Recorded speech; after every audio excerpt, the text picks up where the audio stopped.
Is it possible to know who you are even when your life is a mess? It is, and the story of Jonah proves it. Jonah had decided to disobey God's call to bring a word of warning to the Ninevites. And so his heart and his mind are totally out of sync with God's as he travels in a ship in the opposite direction. But because God never gives up on his children, he hurled a great storm in the direction of the ship on which Jonah was traveling. The sailors are panicking. Jonah's sleeping.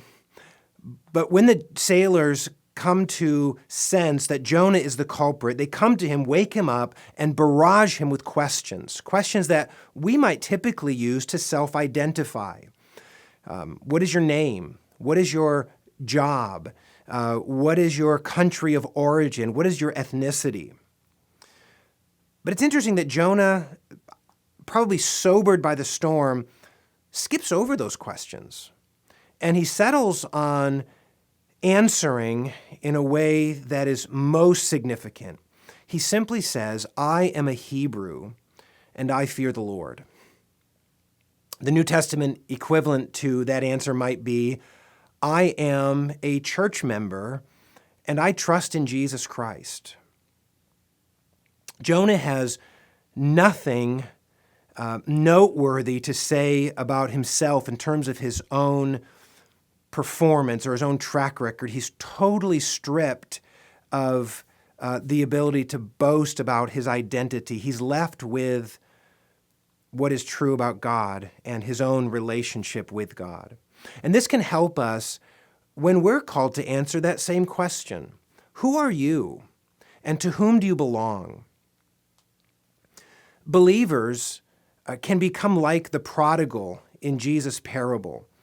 We can strip ourselves of all outward dignity. We can crave the pig feed, as the man in Jesus' parable does, while at the same time realizing, as the man does as he comes to himself, that the Father has never stopped loving us. And so when we are frustrated by the direction that our life is going, when we're swamped by shame, when we are confused in our thinking and our hearts are out of sync with the will of God, we can still identify as a Christian.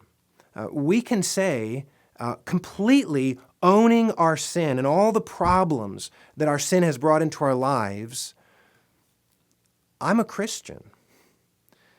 Not because of my own virtue, not because my life looks very Christian right now. I'm a Christian because Christ has purchased me with his precious blood. I own my sin, but Christ owns me. Jesus Christ has bought me with his own precious blood.